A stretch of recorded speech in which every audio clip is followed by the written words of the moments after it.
বেশ কিছুদিন আগে ছিল ভাইয়ের জন্মদিন, কিন্তু সেটা তোমাদের সাথে শেয়ার করা হয়নি, তাই এখন শেয়ার করে নিচ্ছি।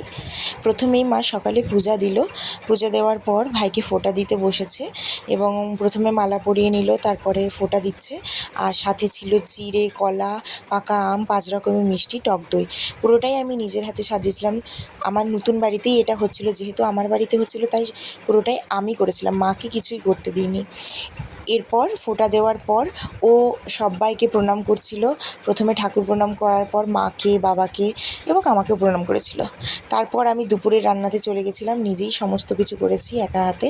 ভাত করেছি, ফুলকপি আলুর তরকারি, পটল ভাজা, লঙ্কা লেবু কেটেছিলাম, সাথে ছিল মিষ্টি আমের চাটনি আর ঝিঙে আলু পোস্ত, ভেন্ডি ভাজা, পাকা আম এবং সিগনেচার ডিশ পনির। তারপর ওই কালো পলিথিনটাতে আছে পাঁপড়।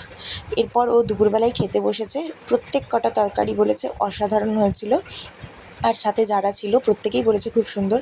যেহেতু এটা আমার নতুন বাড়ি, সমস্ত কিছু বেশি কিছু মানে থালা, প্লেট, বাটি এগুলো অ্যাভেলেবেল ছিল না, যা ছিল ওই দিয়েই কাজ চালিয়েছি।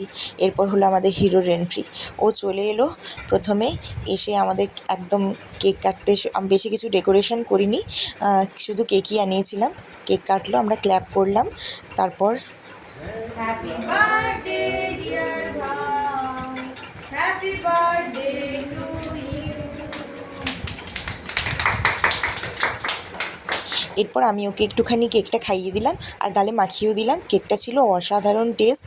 কেকটা নিয়েছিলাম আমরা কেকস অ্যান্ড বেকস থেকে, পুরো এগলেস এবং দেখতেও অসাধারণ। এভাবেই খুব সুন্দর আমাদের আনন্দে দিনটা কেটেছিল। সবাই ঠাকুরের কাছে ওর জন্য মঙ্গল প্রার্থনা করবেন। জয় গুরু।